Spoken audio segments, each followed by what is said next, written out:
Property buyer actually कब decide करता है कि उसको अब ये प्रॉपर्टी लेनी है या उसको डील क्लोज करनी है। एक पैटर्न है जो मैंने नोटिस किया है अभी तक के मेरे करियर में। बिल्डर बोलता है कि साइट विजिट हुई, इंटरेस्टेड भी था पर बुकिंग नहीं किया, और सेल्स टीम बोलती है कि फॉलोअप कर रहे हैं और बायर टाल रहा है। फिर 2-3 हफ्ते बाद अचानक आपको रात में मैसेज आता है या अर्ली मॉर्निंग आपको मैसेज आता है कि सर वो जो हमने 2 BHK या 3 BHK जो विजिट किया था, क्या वो अभी अवेलेबल है और क्या हम उसको अभी बुक कर सकते हैं। क्या तुमने कभी ऐसा सोचा है कि जो बायर है वो डिसीजन रात में ही क्यों लेता है या अर्ली मॉर्निंग ही क्यों डिसीजन लेता है? वो डिसीजन दिन में क्यों नहीं लेता है, या जब साइट विजिट के लिए आया उस टाइम उसने डिसीजन क्यों नहीं लिया? आज इस वीडियो में मैं तुम्हें बताऊंगा कि एक्चुअली बायर कब डिसाइड करता है और उस मोमेंट को कैसे कैप्चर करें और उस टाइम पे कैसे हम फॉलोअप करें ताकि उसका जो डिसीजन मेकिंग है उसको हम और इन्फ्लुएंस कर सकें। क्योंकि अगर उसके डिसीजन लेते टाइम को आपने मिस कर दिया तो फिर आप कितनी साइट विजिट करा लो, कितनी फॉलोअप कर लो, आपको बुकिंग मिलने में प्रॉब्लम फेस करनी पड़ेगी या ज्यादा आपको एफर्ट्स डालने पड़ेंगे। अभी जो बायर है वो साइट विजिट पे क्यों डिसीजन नहीं लेता है, पहले बात को समझो। जब वो साइट विजिट के लिए आता है तब वो इन्फॉर्मेशन गैदर करने के लिए आता है।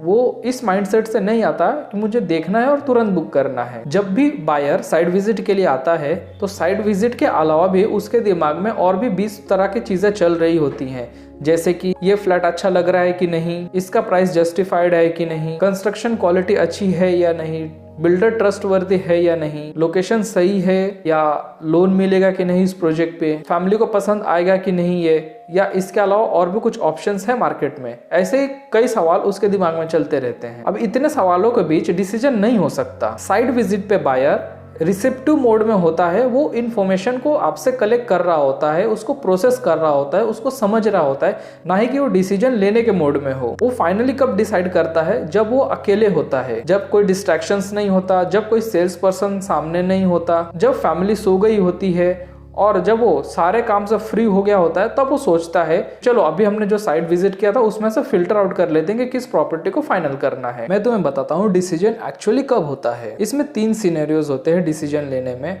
मोस्टली कुछ लोग रात में डिसीजन लेते हैं और मॉर्निंग में कॉल कर देते हैं, या रात में ही आपको मैसेज ड्रॉप कर देते हैं, या कुछ लोग ऐसे होते हैं जो वीकेंड्स पे फाइनल डिसीजन लेते हैं और वीकेंड्स पे क्लोजर करते हैं। हम एक एक करके इन तीनों सिनेरियो को डिस्कस करेंगे। तो पहले हम रात वाला सिनेरियो डिस्कस कर लेते हैं कि रात में लोग क्यों डिसीजन लेते हैं और उस टाइम पे आप फॉलोअप करके कैसे उनके डिसीजन को और इन्फ्लुएंस कर सकते हैं। अगर आपने मेरा फॉलोअप वाला वीडियो नहीं देखा होगा तो यहाँ आई बटन में मेरा फॉलोअप वाला वीडियो का लिंक मैंने दे रखा है, आप वहाँ पे क्लिक करके मेरा फॉलोअप वाला सिस्टम देख सकते हैं। जैसे रात के 10-11 बजे पूरा घर शांत हो चुका है, बच्चे सो गए हैं और जो डिसीजन मेकर है वो भी अपने काम से फ्री होके अकेला बैठ के सोच रहा है या अपने वाइफ के साथ बैठ के डिस्कस कर रहा है या अभी हमने जो प्रॉपर्टी देखी थी क्या हमें वो लेनी चाहिए या नहीं लेनी चाहिए, उसका प्रोजेक्ट सही है, उसका प्राइसिंग सही है या प्रोजेक्ट का लोकेशन सही है, ये सब बातें वो डिस्कस कर रहा होता है और वहीं पे वो सारा डिस्कशन करके कंक्लूजन पे पहुंचता है। चलो एक बार फाइनल बात करके देख लेते हैं। यही वो मोमेंट है जहाँ पे एकदम माइंड शांत होता है, प्रेशर नहीं होता और रियल कन्वर्सेशन हो रही होती है डिसीजन को लेके। अब इस मोमेंट को कैप्चर करने के लिए कोई सिस्टम है आपके पास? मोस्ट प्रोबेबली आपके पास ऐसा कोई सिस्टम नहीं होगा जो इस टाइम पे उस लीड का फॉलोअप ले सके।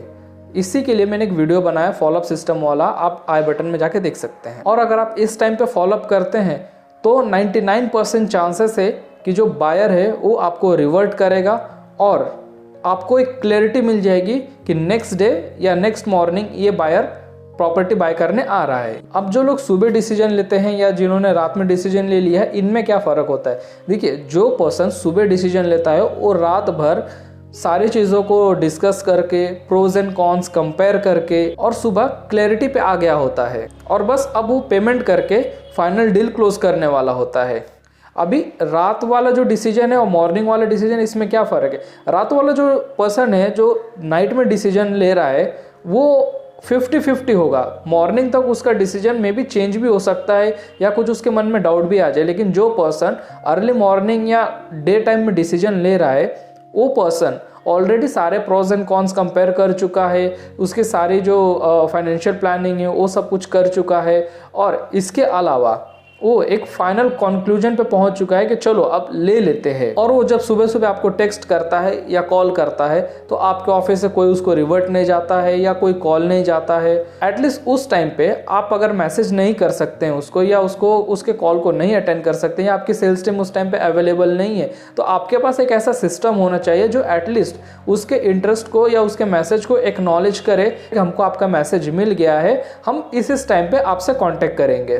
तो सामने वाले बायर को क्या लगता है, एटलीस्ट चलो ये एक्नॉलेज तो कर रहे हैं, अवेलेबल तो हैं। अब आप कहेंगे कि भाई मैं 24/7 तो अवेलेबल नहीं रह सकता हूँ। इसका एक सिस्टम आता है डिजिटली जिसको आप इम्प्लीमेंट करके 24/7 अवेलेबल रह सकते हैं और आपके कस्टमर के साथ इंटरेक्ट कर सकते हैं। इसके बारे में अगर और आपको डिटेल जानना है तो आप मेरे साथ 1-to-1 कंसल्टेंसी बुक कर सकते हैं। नीचे डिस्क्रिप्शन में लिंक है, आप जाके वहाँ चेक कर सकते हैं।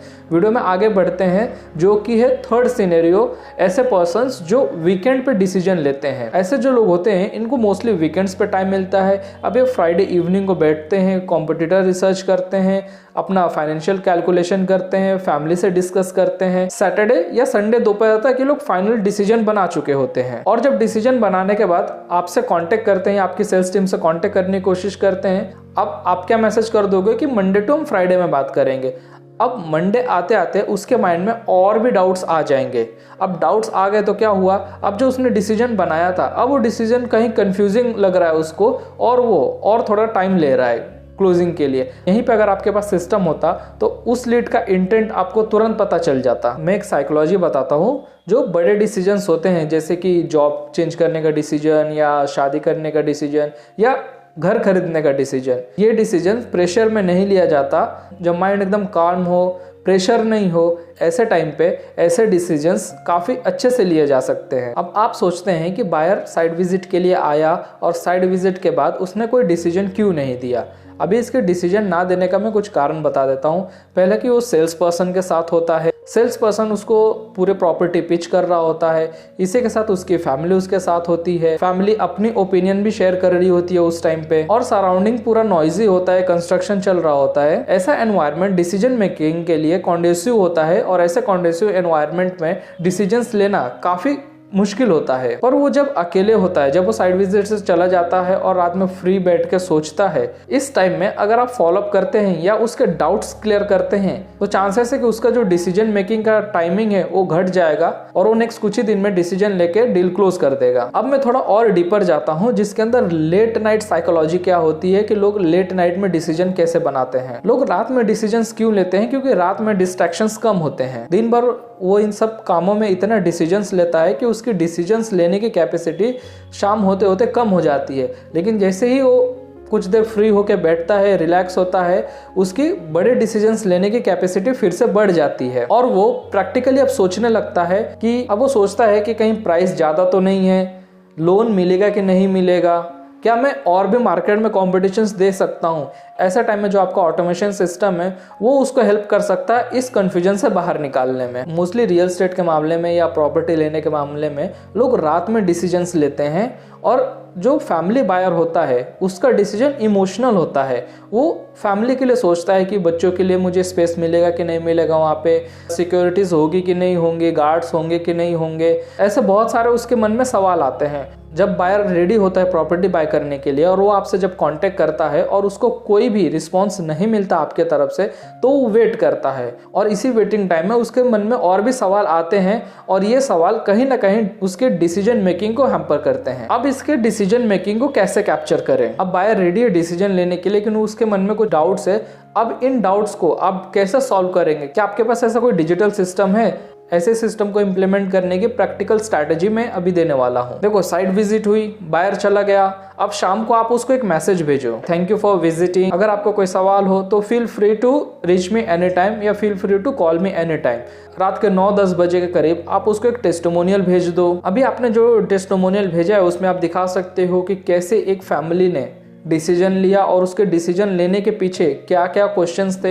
हो सकता है कि इस बायर के भी वही कुछ डाउट्स हो डिसीजन लेने में जिससे ये डिसीजन ना ले पाता हो, तो वो वीडियो देख और डिसीजन लेने में इस नए बायर को आसानी होगी। अब जब वो रात को बैठ के प्रॉपर्टी के बारे में सोच रहा है या डिस्कस कर रहा है, ऐसे टाइम पे अगर आपके मैसेजेस जाएंगे तो बायर को पॉजिटिव री इन्फोर्समेंट मिलेगी। अभी नेक्स्ट डे सुबह 7-8 बजे आप मैसेज भेजो कि सर कल आपने जो प्रॉपर्टी देखा था, अगर आप उसमें इंटरेस्टेड हैं या अगर आपको कोई भी डाउट है तो आप मुझे बताइए, I am happy to help you. सुबह सुबह जब आप मैसेज करते हो तो एक फ्रेश माइंड को आप नच देते हो और बायर को ऐसा लगता है कि आप एनी टाइम अवेलेबल हो उसके डाउट्स क्लियर करने के लिए, उसको हेल्प करने के लिए। अब उसके डाउट्स को एनी टाइम सॉल्व करने के लिए आपके पास कुछ ऑटोमेटेड सिस्टम्स होने चाहिए जिसके अंदर ऑटोमेटेड क्वेश्चंस ऑलरेडी फीड हो, और जब बायर वो क्वेश्चन को पूछे या जब वो कीवर्ड्स एंटर करे तो automatically based on that keywords एक आंसर चला जाना चाहिए बायर को, या एक रिप्लाई चला जाना चाहिए बायर को जिसके अंदर उसके जो क्वेश्चंस है उसका एक आंसर हो। अब वो उसी दिन रात में बैठ के सोचता है और विजुअलाइज करता है, और फिर एक बार देखने के लिए वो फ़ोन में ब्राउज़र खोजता है या वॉक थ्रू खोजता है, और उस टाइम उसको नहीं मिलता है तो वो क्या करता है, इंटरनेट पे जाता है और प्रोजेक्ट को सर्च करता है। अब इंटरनेट पे जाके जब प्रोजेक्ट सर्च करता है तो आपका प्रोजेक्ट कहीं दिखता ही नहीं है ऑनलाइन, और नहीं आपने उसको कोई ब्राउज़र दे रखा है उसके फ़ोन के अंदर। अब आपने लीफलेट पेपर वाला बना के उसको दे दिया हाथ में, अब वो कहाँ रह गया या उसने कहीं मिसप्लेस कर दिया या कहीं भी XYZ उससे छूट गया। अब वो फ़ोन में खोज रहा है, फ़ोन में उसको नहीं मिला, अब वो इंटरनेट पे जाके सर्च कर रहा है। इंटरनेट पे जैसे उसने सर्च किया आपके कॉम्पिटिटर्स के प्रोजेक्ट उसको दिख गए। अब भी देखिए अब क्या हुआ यहाँ पे, अब भी तक आपने मेहनत किया उसके ऊपर, अब जब फाइनल उसको डिसीजन लेना है और थोड़ी बहुत फिर से गो थ्रू कर रहा है डिटेल्स को, अब डिटेल्स मिले नहीं, उसके सामने एक नया ऑप्शन आ गया। अब उसका माइंड वो नए ऑप्शन को देख रहा है और वो सोच रहा है कि यार मैं ये भी देख लेता हूँ कि इसमें मुझे बेस्ट ऑप्शन मिल जाए। यहीं पे अगर आपके पास सिस्टम होता तो आप उसको रियल टाइम में ब्राउज़र भेज सकते थे, उसको वर्चुअल टूर दे सकते थे, या जो भी उसको इन्फॉर्मेशन चाहिए उस टाइम पे वो आपसे मांग सकता था, बजाय कि वो इंटरनेट पे जाए और वहाँ पे वो रिसर्च करते बैठे। ये सिस्टम होने से क्या फ़ायदा है कि आप बायर के हमेशा टच में रहेंगे और वो कहीं और जाकर किसी प्रोजेक्ट को सर्च नहीं करेगा जिससे आपका कोई कॉम्पिटिटर उसके सामने नहीं आएगा। जैसे कि उसने ना रात में कांटेक्ट किया, ना मॉर्निंग में आपको कोई फाइनल डिसीजन दिया, और ना वीकेंड पे कोई फाइनल डिसीजन दिया। अब जब मंडे को आप फॉलोअप करेंगे तो उस फॉलोअप में आपको क्या पूछना है, जैसे कि आप बता सकते हैं कि लिमिटेड अवेलेबिलिटी अवेलेबल है, आपने जो यूनिट देखा था उसमें से अब 2 या 3 ही यूनिट अभी बाकी है, अगर आप इंटरेस्टेड है तो आप बुक कर लीजिए, अगर आपके मन में कोई डाउट है तो आप एक बार पूछ लीजिए। अब एक रियल केस स्टडी बताता हूँ। एक कपल थे, उनको प्रॉपर्टी लेनी थी। अब वो दोनों कपल वर्किंग कपल थे, मंडे टू फ्राइडे उनका बिजी शेड्यूल होता था। मंडे टू फ्राइडे उन्होंने काम किया, उन्होंने सैटरडे संडे प्रॉपर्टीज देख ली। सैटरडे संडे प्रॉपर्टीज देखने के बाद मंडे टू फ्राइडे उनका फिर से वर्किंग टाइम था, और पिछले 7 दिनों में उन्होंने जो भी डिस्कशंस किया था, बेस्ड ऑन दैट डिस्कशन वो एक कंक्लूजन पे आ गए थे कि हमको अभी ये प्रॉपर्टी लेनी है। अभी क्या हुआ, जैसे नेक्स्ट फ्राइडे नाइट को कंक्लूजन पे पहुंचे और फाइनल बुकिंग करने के लिए रेडी थे, उन्होंने जब मैसेज ड्रॉप किया बिल्डर को तो उधर से कोई रिप्लाई आया नहीं। जब उन्होंने मैसेज ड्रॉप किया तो सामने से बस एक रिप्लाई आया कि we are available only from Monday to Friday 10 to 6 PM। अब यहीं पे क्या हुआ, उस बिल्डर का जो कॉम्पिटिटर था उसने फॉलोअप मैसेज भेज दिया, उसके पास ये फॉलोअप सिस्टम था। अब फॉलोअप सिस्टम भेजने से क्या हुआ, जो कपल का डिसीजन इस बिल्डर के प्रोजेक्ट में फाइनल था वही डिसीजन शिफ्ट हो गया दूसरे बिल्डर के पास। अब ये डिसीजन क्यों शिफ्ट हुआ, क्योंकि उनको अब प्रॉपर्टी लेना है, उनके पास टाइम नहीं है, वो मंडे टू फ्राइडे बिजी रहते हैं। अभी उनका डिसीजन शिफ्ट हुआ, वो नेक्स्ट सैटरडे गए, उन्होंने टोकन अमाउंट दे दिया और प्रॉपर्टी बुक कर ली। अब आप मंडे को आए और आप मंडे को आप उनको फ़ोन करके पूछ रहे हैं कि सर आपका ऐसा ऐसा था, आप कब आ रहे हैं ऑफिस फाइनल बुकिंग के लिए, तो आपको पता चलता है कि उन्होंने तो बुक कर लिया।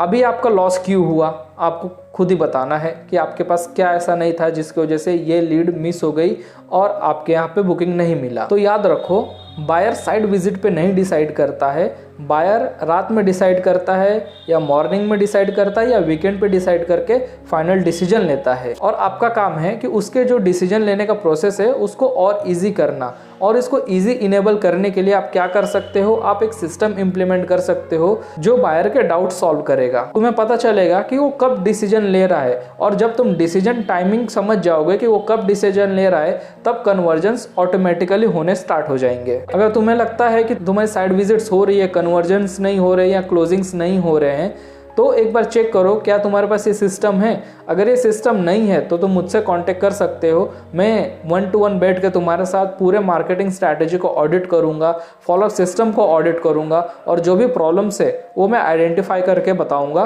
कि यहाँ पे प्रॉब्लम्स है और यहाँ पे करेक्शन के स्कोप्स हैं। डिस्क्रिप्शन में लिंक है, आप जाके वहाँ से मेरे साथ 1-to-1 कॉल बुक कर सकते हैं। और इस वीडियो में अगर कोई पॉइंट्स मुझसे मिस हो गया है या आपको लगता है कि कुछ और पॉइंट्स मुझे कवर करने चाहिए तो आप नीचे कमेंट में लिख के बता सकते हैं। फिलहाल इस वीडियो में इतना ही। अगर आप इस चैनल पर नए हैं तो चैनल को सब्सक्राइब करें और वीडियो को लाइक करें। मिलते हैं एक नए वीडियो में।